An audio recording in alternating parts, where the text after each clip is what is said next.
The signal came from beyond the edge of known space. It was not a whisper. It was not a question. It was a command that echoed through every communication device on Earth simultaneously. The message was simple, and it changed everything humanity had ever believed about the universe. Children of the forgotten world, we have found you at last. Prepare yourselves. The eternal realm approaches. Captain Elena Vasquez stood on the bridge of the United Earth vessel Horizon. She watched the readings on her screen with trembling hands. The energy signature approaching their solar system was beyond anything humanity had ever recorded. It was not a ship. It was not a fleet. It was something that defied all scientific understanding. The sensors could not even calculate its true size because it seemed to exist in multiple dimensions at once. "Captain, what do we do?" asked Lieutenant Marcus Chun from the navigation console. His voice was steady, but his eyes betrayed the fear that gripped every soul aboard the ship. Elena did not answer immediately. Humanity had spent 300 years reaching for the stars. They had colonized Mars and the moons of Jupiter. They had sent generation ships to distant star systems. They had always dreamed of meeting other intelligent life, but they had also prepared for war. They had built weapons capable of cracking planets. They had created shields that could withstand nuclear bombardment. None of it would matter now. The readings told her that much. "We do what humans have always done," Elena finally said. "We face the unknown with our heads held high." The Eternal Realm arrived 3 days later. It did not orbit Earth. It simply appeared in the space between Earth and the Moon. Sight of it made billions of humans fall to their knees. It was a structure of impossible beauty. Crystal spires reached upward into infinity. Rivers of pure light flowed through transparent pathways. Cities upon cities existed within its embrace, each one larger than Earth itself. And at its center was a throne of living starlight where beings of pure energy observed the small blue planet before them. The leaders of Earth gathered in the United Nations Emergency Chamber. Presidents and prime ministers and generals argued about what to do. Some wanted to fire every weapon humanity possessed. Others wanted to surrender immediately. A few suggested hiding and hoping the beings would leave. But none of these plans mattered because the Eternal Realm had already made its choice. A doorway of golden light opened in the center of the chamber. Through it stepped a being that seemed to be made of woven starlight and ancient wisdom. It stood 12 feet tall. Its face was beautiful beyond description, but also terrifying in its perfection. When it spoke, its voice was heard not through ears, but directly in the minds of every human on Earth. "I am Ethon, voice of the Eternal Council. We've watched your species since the first of your ancestors looked up at the stars and wondered. We have waited for this moment across countless ages. Today, humanity's long journey reaches its destination." The Secretary General of the United Nations stepped forward with courage that surprised even herself. Her name was Amara Akanko, and she had spent her entire life fighting for peace between nations. Now she would speak for all of humanity.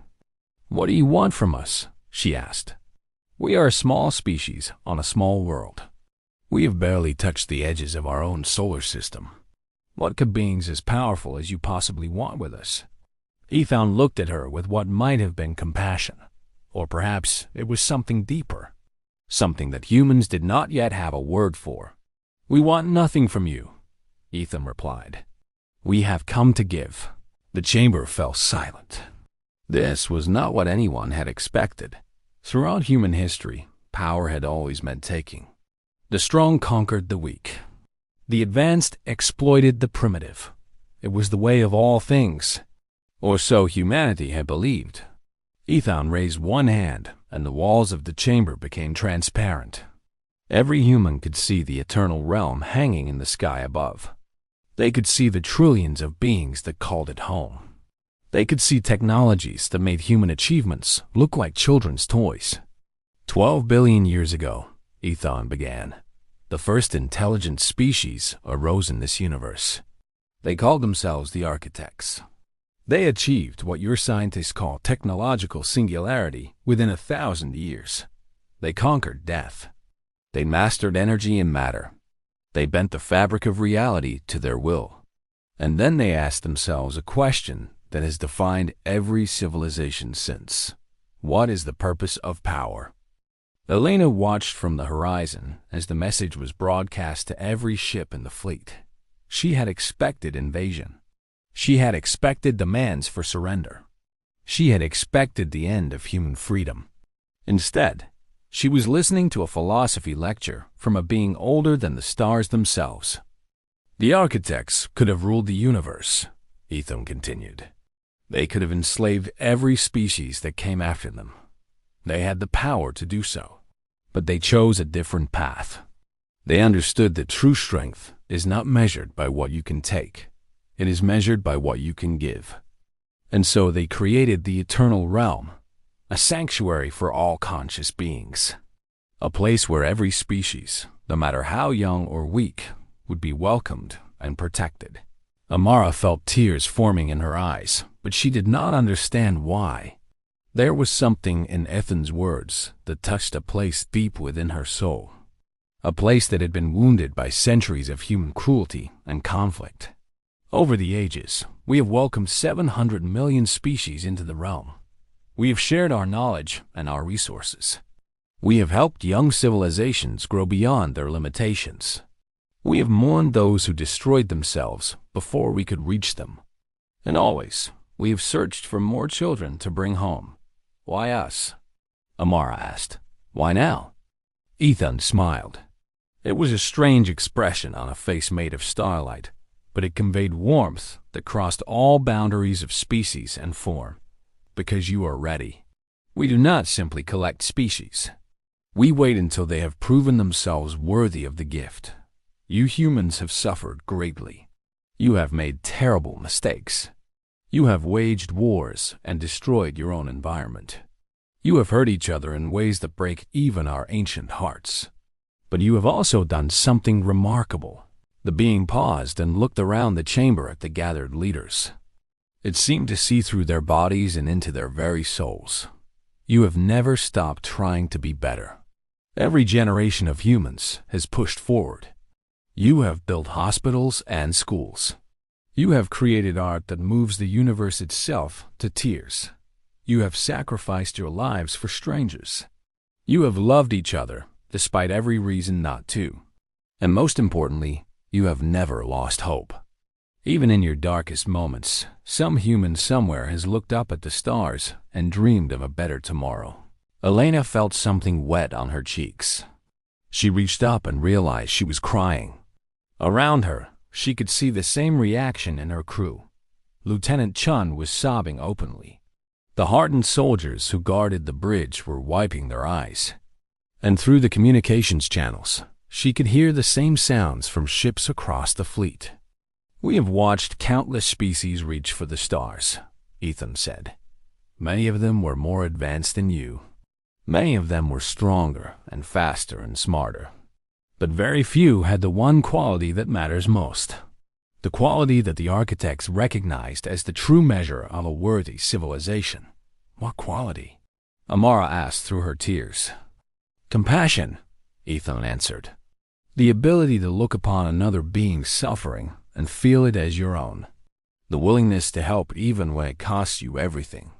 The courage to love in a universe that often seems designed to break hearts. Humans are not the strongest species we have encountered. You are not the smartest.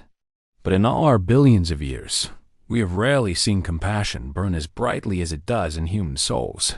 The being gestured, and suddenly every human on Earth could see visions of their own history. They saw mothers protecting children during wars.